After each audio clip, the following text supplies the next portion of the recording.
আসসালামু আলাইকুম। সিরিয়ায় হামলা যুক্তরাষ্ট্রের, পূর্ব ভূমধ্যসাগরে মহড়া রাশিয়ার। সিরিয়া বিষয়ে তুরস্কের প্রেসিডেন্ট রিসেপ তাইয়েপ এরদোয়ানকে ফোন রাশিয়ার প্রেসিডেন্ট পুতিনের। সিরিয়ায় সেনা পাঠাতে চায় ইরান, সামরিক শাসন জারির 2 ঘণ্টার মাথায় প্রত্যাহার দক্ষিণ কোরিয়ার উগ্রবাদী প্রেসিডেন্টের। বিডিভিউস এন্টারটেইনমেন্টে স্বাগত জানাচ্ছি আমি ফাহাদিয়া মিতু। আজ জানাবো প্রতিরক্ষা সংক্রান্ত গুরুত্বপূর্ণ কিছু খবর। সিরিয়ার গৃহযুদ্ধে আবার জড়িয়ে পড়েছে যুক্তরাষ্ট্র। মঙ্গলবার যুক্তরাষ্ট্র বিমান হামলা চালিয়েছে সিরিয়ার পূর্ব অঞ্চলে।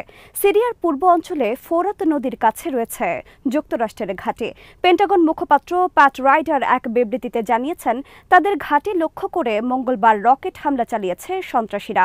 এর জবাবে তারা বিমান হামলা চালিয়েছে সন্ত্রাসীদের লক্ষ্য করে। পেন্টাগন বলেছে, পূর্ব সিরিয়ায় সক্রিয় রয়েছে ইরান সমর্থিত বিভিন্ন গ্রুপ।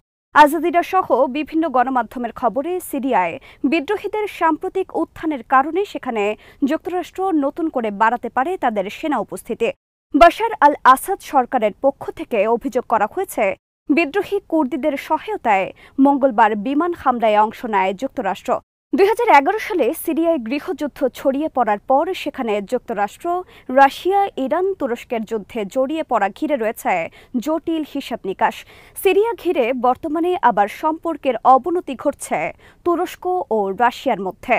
এদিকে রোববার পূর্ব ভূমধ্যসাগরে সামরিক মহড়ার আয়োজন করে রাশিয়া।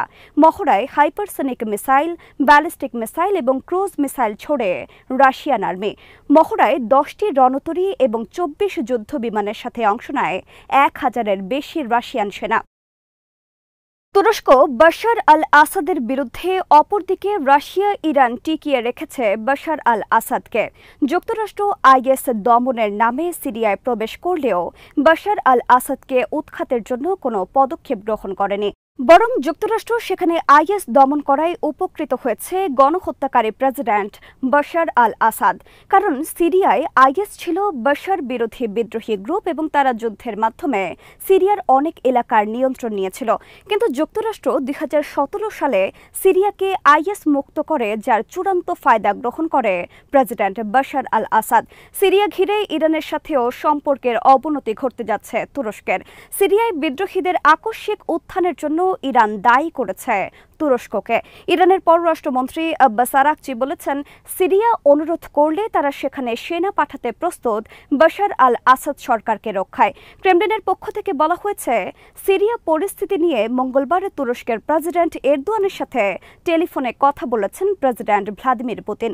বিবৃতিতে বলা হয়েছে, দুই নেতা দুই দেশের সম্পর্ক অব্যাহত রাখার বিষয়ে জোর দিয়েছেন টেলিফোন আলোচনায়। খবরে বলা হয়েছে, টেলিফোন আলাপের সময় তুরস্কের প্রেসিডেন্ট এরদোয়ান সিরিয়ার কুর্দিদের বিরুদ্ধে তার শক্ত অবস্থানের কথা তুলে ধরেন রাশিয়ার প্রেসিডেন্টের কাছে। এর আগে তুরস্কের এবং ইরানের পররাষ্ট্রমন্ত্রীর সাথে টেলিফোনে আলাপ করেন রাশিয়ার পররাষ্ট্রমন্ত্রী সের্গেই ল্যাভরভ। দক্ষিণ কোরিয়ার রাজনীতিতে কেলেঙ্কারির জন্ম দিলেন দেশটির উগ্রবাদী প্রেসিডেন্ট ইয়ন সুক। মঙ্গলবার গভীর রাতে দেশটিতে আকস্মিক সামরিক শাসন জারি করেন ইয়ন সুক। এরপর দেশটির সংসদ সদস্যদের তীব্র প্রতিবাদের মুখে মাত্র 2 ঘণ্টারও কম সময়ের মধ্যে সামরিক শাসন প্রত্যাহার করতে বাধ্য হন তিনি। কেবল বিরোধী সংসদ সদস্য নন, বরং নিজ দলের পক্ষ থেকেও তীব্র বিরোধিতার মুখে পড়েন প্রেসিডেন্ট ইয়ন সুক। বুধবার দলের পক্ষ থেকে ইয়ন সুককে দলের পক্ষ থেকে বরখাস্ত এবং প্রেসিডেন্ট পদত্যাগের দাবিতে জরুরি বৈঠক করা হয়েছে। প্রেসিডেন্ট পদ থেকে তার পদত্যাগের ঘোষণা আসতে পারে যে কোনো সময়।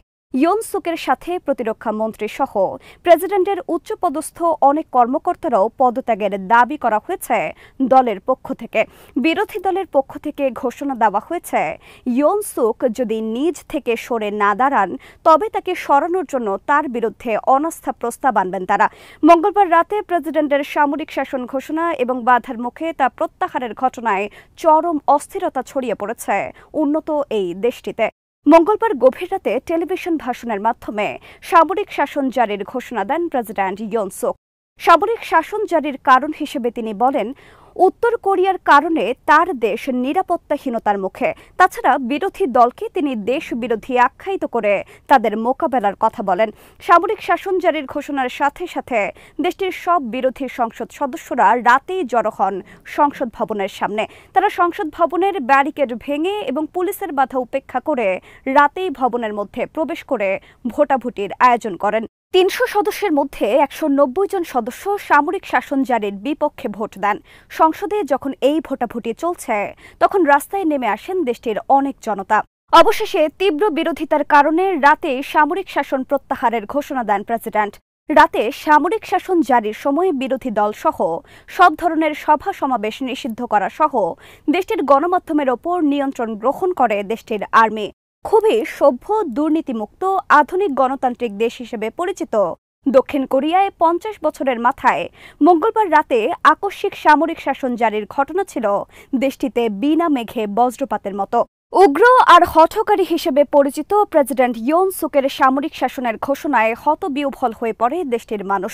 ছড়িয়ে পড়ে তীব্র ভীতি, আতঙ্ক আর নানা ধরনের গুজব।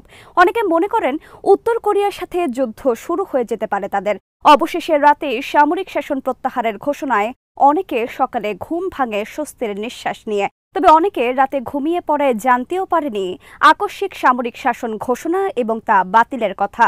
রাতের এই হঠকারিতার জবাবে দক্ষিণ কোরিয়ার অনেকে সকালে রাস্তায় প্রতিবাদ করেছে প্রেসিডেন্টের পদত্যাগের দাবিতে।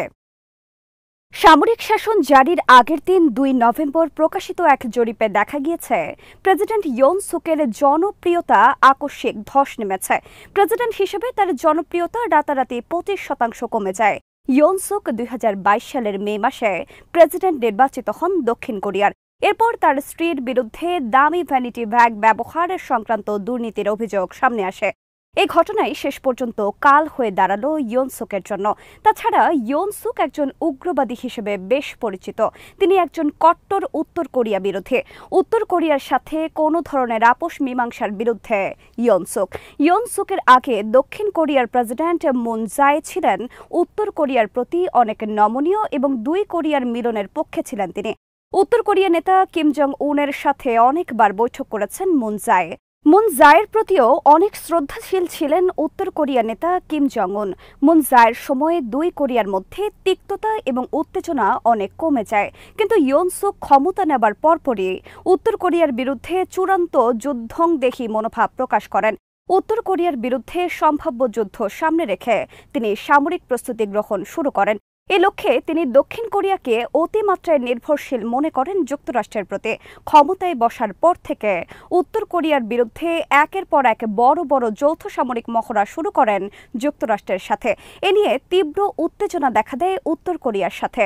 উত্তর কোরিয়ার নেতা কিম জং উনও দক্ষিণ কোরিয়াকে স্থায়ী শত্রু হিসেবে ঘোষণা করে ২ দেশের মধ্যে ভবিষ্যতে সুসম্পর্কের সমস্ত সম্ভাবনার সমাপ্তি ঘোষণা করেন এবং দক্ষিণ কোরিয়াকে উত্তর কোরিয়ার চিরস্থায়ী শত্রু রাষ্ট্র অন্তর্ভুক্ত করেন সংবিধানে। স্ত্রীর বিরুদ্ধে দুর্নীতির অভিযোগ এবং উত্তর কোরিয়ার সাথে যুদ্ধংদেহী মনোভাবের কারণে জনপ্রিয়তা কমতে থাকে প্রেসিডেন্ট ইয়ন সুকের।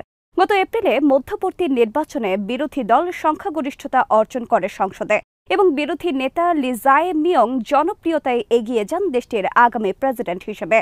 দক্ষিণ কোরিয়ার মতো দেশে আকস্মিক সামরিক শাসনের ঘোষণায় বিব্রতকর অবস্থায় পড়েছে তার প্রতিরক্ষা মিত্র যুক্তরাষ্ট্র।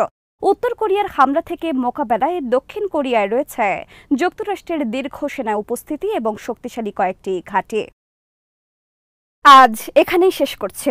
সমরাষ্ট্র, প্রতিরক্ষা ও কূটনীতির নানা তথ্য জানতে চোখ রাখুন বিডিফিউজ ইনফোটেনমেন্টে।